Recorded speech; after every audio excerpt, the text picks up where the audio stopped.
Halo sahabat pintar, Assalamualaikum warahmatullahi wabarakatuh. Bertemu lagi dengan Pak Agung di pelajaran IPS.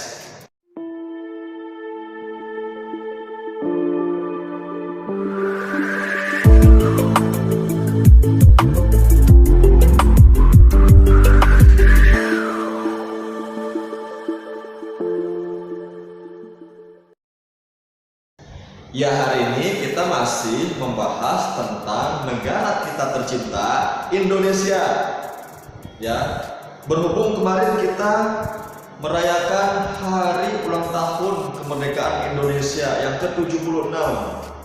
Bravo untuk Indonesia, ya. Materi hari ini kita akan membahas tentang Indonesia sebagai negara maritim. Kenapa Indonesia disebut negara maritim? Ya, karena Indonesia mempunyai kekayaan alam berupa lautan yang sangat banyak, ya. Dan wilayah laut Indonesia itu hampir sama besar dengan daratan di Indonesia. Jadi, pantas saja Indonesia disebut negara maritim karena teritorial lautnya sangat luas. Jadi kita harus menjaga kekayaan laut di negara kita, ya. Harus dilestarikan. Ada terumbu karang, ada berbagai jenis ikan yang sangat berguna bagi warga negara Indonesia. Harus dijaga baik-baik, ya.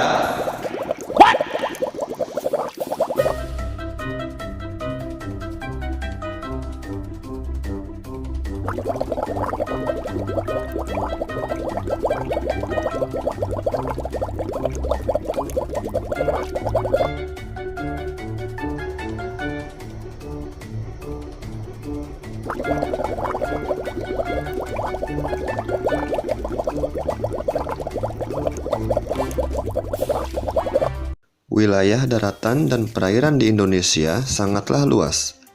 Salah satu faktor mengapa Indonesia disebut sebagai negara maritim ialah karena posisi perairannya yang strategis.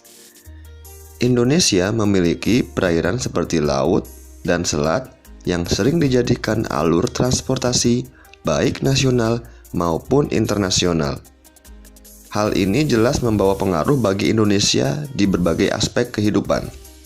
Yang pertama, menambah peluang pekerjaan masyarakat Indonesia. Sebagai negara maritim, perairan Indonesia memiliki sumber daya laut yang sangat luas. Maka dari itu, dapat menambah peluang pekerjaan masyarakat Indonesia. Misalnya, menjadi nelayan, pekerja sektor, wisata, dan sebagainya. Yang kedua, pembuatan dan pembangunan sarana transportasi. Sebagai negara maritim dan kepulauan yang hanya bisa dilalui oleh kapal laut dan pesawat terbang,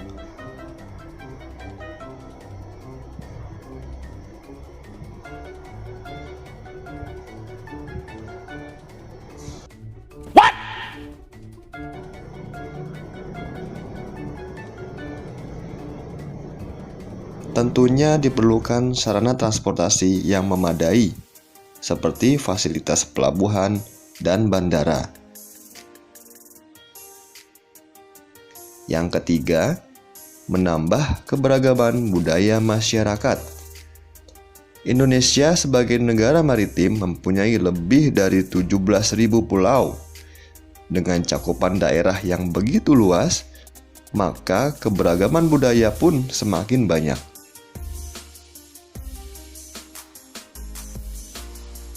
Ternyata, dengan kondisi geografis Indonesia saat ini, ada dampak positif dan negatifnya loh.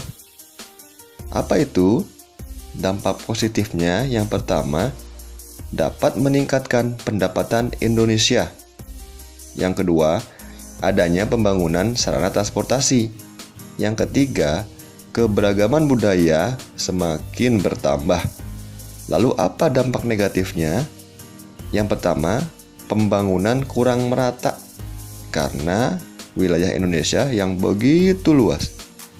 Yang kedua, hilangnya budaya asli karena budaya asing dapat dengan mudah masuk ke wilayah Indonesia.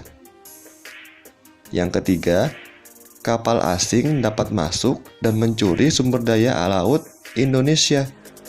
Ini sering terjadi loh, di berita-berita sering kita dengar.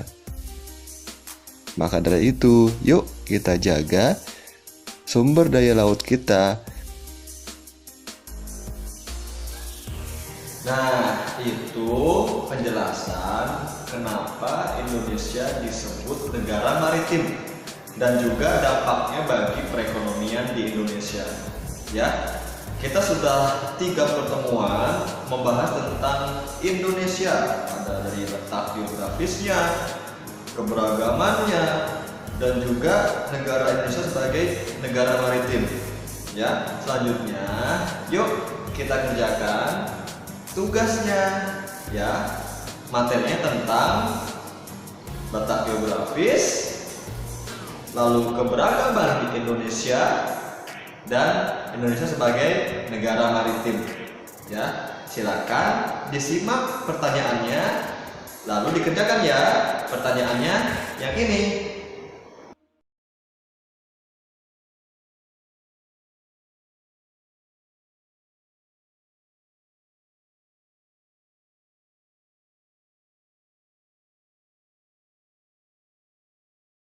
Jangan lupa dikerjakan ya, Ananda semua. Dikerjakannya yang teliti ya. Insya Allah bisa semuanya, karena soalnya pun mudah sekali ya. Setelah dikerjakan di buku tulis, difoto dan kirimkan ke guru kelasnya ya. Jangan lupa ya, karena ini masuk penilaian.